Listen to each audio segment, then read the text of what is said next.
que é te dizer que o Brasil vai quebrar em 2027 e que o nosso dinheiro vai virar pó, que o país vai virar Venezuela, que os caixas eletrônicos vão parar de funcionar, que o colapso é iminente e imparável. Mas, não, o Brasil não quebrou e provavelmente não vai quebrar. Não do jeito que você imagina, a gente tá assim quebrando, mas de outra forma. E talvez seja até um pouco difícil de acreditar. É só você olhar pro número do Brasil em 2026 que vai descobrir que eles são bons, muito bons na verdade. A taxa de desemprego bateu no menor nível da história, o PIB do Brasil cresceu de uma forma consistente nos últimos anos, a Bolsa renovou máximas históricas várias vezes e as agências de classificação de risco devolveram pro Brasil o grau de investimento. A inflação está próxima do intervalo da meta, o dólar voltou para casa dos R$5, o Banco Central já começou a cortar a Selic, e se olha para esses números, parece que o Brasil finalmente engatou, que tudo deu certo. O país virou a chave. É tão pouco estranho, difícil de imaginar que o nosso país possa quebrar de alguma forma. Mas se tá tudo bem, tudo tão bem, por que todo mundo continua dizendo, e às vezes até eu, que o Brasil vai quebrar? Por que tem ex-ministro da Fazenda dando entrevista falando em colapso fiscal em 2027? Por que o brasileiro médio está endividado como nunca esteve na história? Por que a inadimplência das famílias bateu recorde? Por que tem mais brasileiros saindo do país hoje do que em qualquer outro momento dos últimos anos? Tem alguma coisa aqui que não tá batendo. Os números da economia brasileira são bonitos, mas dentro de cada casa a coisa tá cada vez mais complicada. E o que ninguém te contou é que a verdadeira bomba relógio do Brasil tem outra cara. Uma cara que você não vê nas manchetes de jornais, só que aparece de outra forma na sua vida. É exatamente sobre isso que eu vou falar no vídeo de hoje. Eu vou te mostrar como o Brasil tá quebrando, por que os números macro tão bons, mas sua vida vai ficando cada vez mais apertada a cada ano. E principalmente como você sai desse cenário antes que seja tarde demais. Mas antes de começar, eu tenho um pedido muito simples. Deixa o like aqui no vídeo e se inscreve no canal. Eu descobri que recentemente,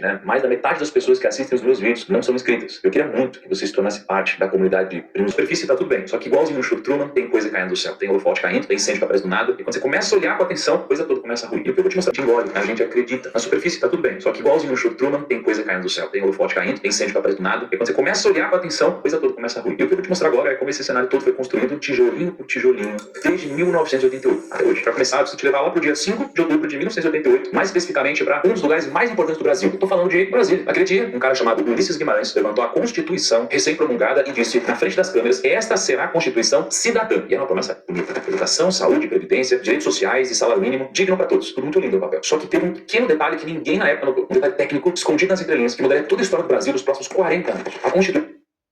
Nos 40 anos. A Constituição amarrou vários despesas do governo brasileiro para crescerem automaticamente todo ano, junto com a inflação, ou junto com o salário mínimo, ou junto com a receita do governo. O que significa, na prática, isso? Significa que o governo brasileiro perdeu a capacidade de cortar gastos. Quando a economia está boa, o gasto sobe. Quando a economia está ruim, o gasto continua subindo. Não importa o que acontece lá fora, no mundo real, dentro do orçamento brasileiro, a despesa sempre vai subir. Você não tem espaço para fazer qualquer tipo de ajuste. Mas naquele momento, em 1988, ninguém estava olhando para o orçamento. Todo mundo estava preocupado com outra coisa, que era sobreviver. Só em 1994, o Brasil viveu o seu primeiro grande sinal de que talvez existisse um caminho de prosperidade, que era o plano real. Aquela ideia matou a inflação. E quando a inflação some, uma coisa mágica acontece. Crédito imobiliário começa a existir. Você consegue financiar uma casa, o banco consegue calcular o risco, você consegue pegar um empréstimo, os juros não são mais de 80% ao mês, e aí você consegue pensar em comprar um carro a prazo, porque o preço daqui a 36 meses vai ser mais ou menos previsível. O Brasil, pela primeira vez em décadas, começou a ter futuro, e aí veio a década do ouro. De 2003 a 2013, o Brasil viveu o que talvez tenha sido o melhor momento econômico da história moderna. A China tinha começado a consumir commodities como nunca. Soja, minério de ferro, petróleo, carne, café e açúcar. Tudo que o Brasil produzia, o mundo queria comprar. As exportações brasileiras explodiram, a balança comercial do país virou um foguete, e com mais dinheiro entrando, o real se valorizou. O salário mínimo começou a subir acima da inflação, e o crédito ficou mais barato. E foi nesse momento que aconteceu uma das coisas mais marcantes da história econômica brasileira. Milhões de famílias entraram pela primeira vez no mercado de consumo. Com pessoas que nunca tinham viajado de avião, viajaram. Pessoas que nunca tinham comprado um carro zero, compraram. Pessoas que nunca tinham financiado imóvel próprio, financiaram. O sonho da casa própria, o sonho do primeiro carro, o sonho da viagem de férias, deixou de ser só para uma camada pequenininha da população e virou meio que alcançável para dezenas de milhões de brasileiros. A renda média do brasileiro subiu um pouquinho, a desigualdade caiu, a extrema pobreza despencou e aí o Brasil tinha entrado no seu próprio show de Truman particular. Sol todo dia, vizinho sorrindo, emprego estável, e o brasileiro, igual o Truman, acreditou. A gente acreditou que tinha virado país futuro, a gente acreditou que o Brasil tinha resolvido a equação matemática, toda essa cagada, a gente acreditou que finalmente o nosso destino tinha mudado. Só que tinha uma coisa que poucas pessoas estavam vendo. Tem uma carta brilhante de uma gestora chamada Quineia, uma das gestoras de investimento do Brasil, uma das maiores, publicada esse ano, em 26, que coloca o dedo na ferida desse período. A Quineia diz na carta que o Brasil daquela década viveu uma ascensão real, só que essa ascensão estava menos apoiada em produtividade, em ganho de eficiência, em capacidade de gerar mais riqueza para o trabalhador e mais apoiada numa combinação temporária de renda externa, crédito e política fiscal expansionista. Em português, claro, significa o seguinte, que o Brasil estava enriquecendo, mas a culpa não era nossa. E aqui que o roteiro do filme do Truman começa a sentir. Lembra que eu falei que toda a vida do Truman era um cenário? A década de ouro brasileira, exatamente isso, um cenário muito bem construído. A China comprando nossa soja era o vizinho sorridente, o BNDES financiando empresas era um emprego estável, o salário mínimo subindo era o sol todo dia. O crédito imobiliário explodindo era a esposa linda voltando para casa, e o brasileiro, igualzinho Truman, olhou para tudo isso e aceitou, acreditou que a vida era real, né? Mas não era. E o dia em que o holofote caiu do céu foi em 2014. Na China começou a desacelerar, a balança comercial do Brasil inchou, e quando isso aconteceu, o cenário começou a se desfazer com a nossa cara. A crise começou em 2014, aí ela se aprofundou em 2015 e 2016. Foi a maior recessão da história moderna do Brasil, e mais importante que o tamanho da queda, foi o legado que essa crise deixou. A Quineia, naquela mesma carta, disse que o Brasil saiu daquele episódio mais pobre, menos disposto a investir, mais vulnerável fiscalmente, e com o setor privado mais machucado. A crise de 2014 a 2016 não foi um um soluço, não foi uma coisa rápida, foi uma quebra de trajetória, uma mudança de caminho. E pra piorar, veio a pandemia em 2020, bagunçou tudo de novo. O governo precisou gastar bilhões em auxílio emergencial para evitar uma calamidade social, a agenda pública explodiu, e depois da pandemia, o Brasil entrou numa fase ainda mais estranha. Aparentemente, tudo voltou ao normal. O desemprego começou a cair, o PIB voltou a crescer, a bolsa começou a se recuperar, a inflação foi controlada e o grau de investimento voltou. Aí você olha os números, parece que o Brasil deu certo de novo. Igualzinho na década de ouro. Só que existe uma diferença gigantesca entre esses dois momentos. E essa diferença é o coração de todo esse vídeo. Porque entre 2003 e 2013, quando o Brasil subiu a colina, né,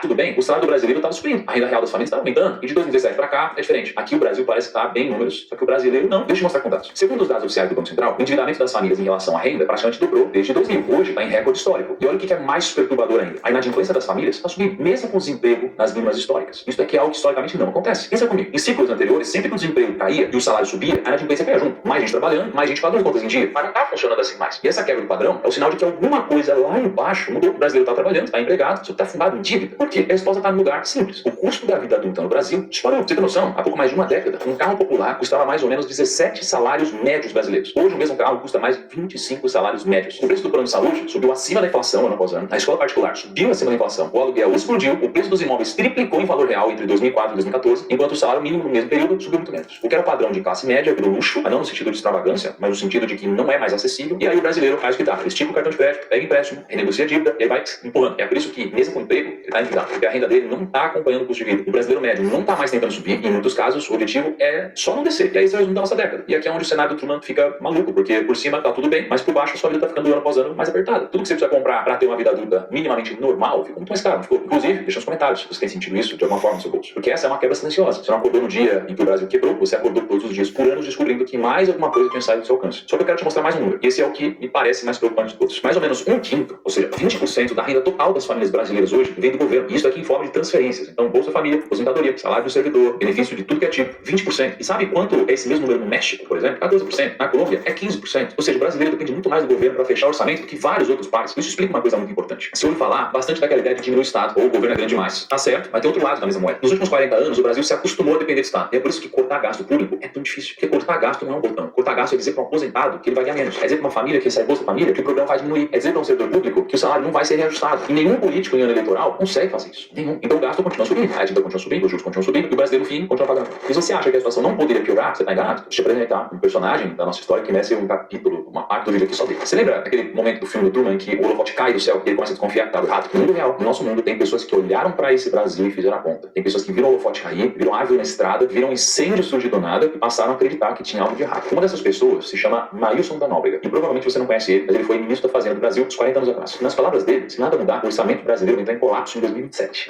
E ele não tá sozinho nessa. O próprio governo já admitiu isso. Em audiências públicas do orçamento, eles já reconheceram que no ritmo atual de despesas obrigatórias, em 2027 não vai sobrar dinheiro nenhum. Você quer uma prova disso? Eu tenho aqui nas minhas mãos vários papéis que são documentos orçamentários do governo e, mais especificamente, esse aqui, ele é o anexo de metas fiscais da Lei de Diretrizes Orçamentárias. Ele basicamente o orçamento do governo pro ano que vem. É onde ele coloca o quanto que ele espera arrecadar, quanto ele pretende gastar e se vai ter um azul ou um vermelho. Os números desse documento aqui contam uma história que ninguém contou pra você. Para 2027, 2028 e para 2029, 3 anos consecutivos de déficit. E olha que coisa interessante. Sabe quem fez essa projeção? Não foi a Faria Lima, não foi a XP, não foi o BTG, foi o próprio governo. Qualquer pessoa minimamente racional faria o quê? Você cortaria seu gasto, você renegociaria sua vida, você mudaria para uma casa mais barata, você trocaria a escola do seu filho, talvez, você trocaria o carro. O governo não faz isso. Como que esse buraco vai tapado? Olha só, com mais dívida. Mas esse dinheiro, ele não vai para o hospital, não vai para a escola, não vai para a rodovia. Esse dinheiro simplesmente ele não existe. Ele é o tamanho do buraco. Ele é a despesa que vai acontecer sem que haja receita correspondente. E o que o governo faz? Ele pega emprestado. E aí a dívida sobe, e aí os juros sobem, e aí no ano seguinte o buraco é ainda maior. E aí pega emprestado de novo, e aí a dívida sobe de novo, e o juros sobe de novo. É como pegar empréstimo novo para pagar empréstimo velho, eternamente. E sabe qual que é a parte mais louca disso? Esse documento é o cenário que o próprio governo considera mais provável. É a expectativa deles. E aqui tem um detalhe importante. Por mais que sejam números, eles têm um viés, claro. Nenhum governo vai publicar um documento oficial. Então o cenário mais sombrio possível, né? Você quer assustar o mercado, assustar os investidores, derrubar a confiança na economia. O que eles fazem? Eles projetam um cenário otimista, onde tudo corre dentro do roteiro. E mesmo nesse cenário otimista, o cenário não é positivo. Agora imagina se algo der errado. Se a economia desacelerar, se a inflação surpreender, vai ficar muito, muito pior. Lembra que eu falei lá no começo do vídeo, todo o show do Truman foi cuidadosamente construído pro Truman acreditar que aquilo era real. Só que aí um dia o holofote caiu do céu e aí o Truman começou a desconfiar. Esses documentos que eu acabei de mostrar são os holofotes caindo do céu. A diferença é que no filme foi um holofote. No Brasil real são vários, caem todo ano. E ninguém vai pra cima. O brasileiro liga o celular de manhã e vê a manchete que o desemprego tá nas mínimas, olha o número do PIB e olha o crescimento. Olha a inflação, vê que tá próximo da meta. Só que enquanto ele toma o cafezinho, lê essas notícias, em algum site do governo, um PDF que ninguém lê, um documento técnico que praticamente ninguém sabe que existe, tá escrito em preto e branco, um selo oficial, déficit em 27, em 28 e em 29. Dívida subindo, juros subindo, risco fiscal. Olha, eu não quero o país ser um cara extremista, eu quero ser justo com os fatos, o Brasil não vai quebrar em 2027 no sentido técnico, nossa moeda não vai virar pó, os caixas eletrônicos vão continuar funcionando, as coisas vão continuar acontecendo normalmente, mas o que vai acontecer é outra coisa. Essa coisa é mais sutil e é por isso que é mais perigosa. O custo de carregar essa dívida toda vai continuar pressionando os juros. E o juro alto é um veneninho, devagar, sabe? É um veneno não só pra você, só que para das empresas brasileiras. Segundo o estudo da RK Partners, 24% das empresas da Bolsa já não conseguem gerar caixa suficiente para pagar os juros das próprias dívidas. Uma em cada 4. Não são empresas pequenas, são companhias listadas da B3, com balanço publicado, com auditor, com conselho de administração. Elas não conseguem pagar nenhum juros. E por que os juros estão tão altos no Brasil? Porque o governo precisa atrair quem compra a dívida. E para atrair esse dinheiro, ele oferece juro alto. Quanto mais dívida ele acumula, mais juros ele precisa pagar. E quanto mais juros ele paga, mais dívida ele acumula. Quanto mais dívida ele acumula, aí acho que você entendeu o que vai acontecer. O governo e as empresas estão presos no mesmo ciclo. E no meio desse ciclo tá você. E eu sei que quando você junta tudo isso, orçamento que não fecha, empresa que não paga nos juros, com dívida subindo, dá vontade de fechar o vídeo e fingir que você não viu nada, né? Só que tem uma coisa que eu aprendi nesses anos todos. Uma coisa que muda completamente a forma como se enxerga um cenário como esse. O problema nunca foi o Brasil tá ruim. O problema é não ter um plano quando ele tá ruim. Que existe uma saída. Só que ela não vai vir do governo, não. Ela não vai vir de uma reforma tributária. Ela não vem de um novo arcabouço fiscal. Ela não vai vir do Brasil. Ela vem de uma decisão que só você pode tomar. E para explicar isso, eu preciso te apresentar um homem, o Luiz Barsi Filho. Você provavelmente já ouviu falar dele. Maior investidor pessoa física da Bolsa Brasileira, milhões de reais em patrimônio, um homem que construiu tudo isso do zero. Só que o que a maioria das pessoas não sabe é quando ele começou. Olha essas imagens aqui. Isso é a Folha de São Paulo, abril de 1972. A manchete principal era: nova etapa na luta contra a inflação. O Brasil estava em plena ditadura militar, a inflação rodava perto de 90% ao ano, o país estava fechado com o mundo e ninguém em sã consciência investia na Bolsa, exceto um homem. Foi exatamente nesse mês, nesse ano, nesse cenário, que o Luiz Barsi comprou suas primeiras ações do Banco do Brasil. E o Banco do Brasil não foi exceção. Sabe a Klabin, maior produtora e exportadora de papel e celulose do Brasil? O Barsi foi comprando as ações ao longo dos anos 70. E no exato mesmo cenário desse caos. A Klabin está na carteira dele há mais de 50 anos. Só que a atacada recente, que talvez seja a mais emblemática de todas, foi a Unipar. A Unipar é uma petroquímica. E quando o Barsi começou a comprar ela, em 2017, a empresa era o que o mercado chamava de mico. Essa empresa estava corralada, estava cagada. A controladora tinha lançado uma OPA para fechar o capital da companhia. O setor era impopular, o Brasil estava saindo do impeachment, da Dilma, só que o Barsi comprou. Ele comprou a 25 centavos por ação. E quase uma década depois, a ação chegou a 100 reais. 400 vezes de multiplicação. Um ativo que ninguém queria, um país que ninguém acreditava, no momento que todo analista de mercado chamaria de péssimo para investir. O Barsi ignorou todas essas manchetes e investiu. Agora o que a gente tem? Déficit primário, juros altos, dívida crescendo, todo mundo dizendo que o Brasil não tem jeito. É meio familiar, não. A história do Barsi não é a história de um gênio que veio o futuro. É a história de um homem que entendeu uma coisa simples. Que o momento em que todo mundo quer sair é exatamente o momento em que você precisa começar a plantar. E exatamente por isso que a gente tomou uma decisão muito importante no Grupo Primo. A gente decidiu reunir o Grupo Primo com o Luiz Barsi e a gente está criando um dos maiores projetos da nossa história. O nome desse grande projeto é O Legado. E nesse novo projeto, você vai aprender a construir uma aposentadoria que não depende do INSS, que não depende do governo, que não depende do otimismo do mercado. Você vai ter acesso ao jeito Barsi de investir, que é o método que o próprio Barsi usou para construir o patrimônio dele em mais de 50 anos na Bolsa Brasileira. Você vai ter acesso ao viver de renda, não só sobre um período. Você vai ter acesso ao do 1 milhão com dividendos, que é o meu curso que te ensina a criar um segundo salário com renda passiva. E você vai ter acesso a 2 anos da Finclass, que é a maior plataforma de educação financeira do Brasil. Você vai ter acesso ao MBA do próprio Luiz Barsi. Então, se você concluir o curso, você pode sair com um certificado de MBA em Value Investing. E assim, eu posso ficar o dia inteiro aqui falando tudo que você vai receber. E só pra você entender o tamanho do que a gente tá fazendo, se você fosse comprar cada um desses 16 produtos separadamente, você ia gastar mais de 37 mil reais. Só o MBA do Barsi, sozinho, custa 12 mil, quase 13. Antes de eu terminar esse vídeo, pra deixar uma coisa muito clara. Não tô aqui dizendo que o Brasil vai implodir amanhã. Pode ser que o governo encontre um caminho. Pode ser que uma reforma aconteça. Pode ser que o cenário mude. Eu não sei. Você não sabe. Ninguém sabe. O que eu sei é o seguinte: os documentos estão lá. Os números estão lá. O déficit tá projetado. A dívida tá crescendo. As empresas estão com o balanço machucado. O brasileiro médio tá silenciosamente ficando mais pobre a cada ano que passa. Esses fatos não dependem de opinião. E diante desses fatos, você tem duas escolhas. Você pode continuar aceitando a realidade do jeito que ela foi apresentada pra você, igualzinho Truman. Você pode olhar pra cima, ver o holofote caindo e decidir que a sua vida financeira não vai depender de Brasília resolver, que Brasília nunca resolveu. A escolha é sua. Vou ficando por aqui. Um grande abraço. Até a próxima.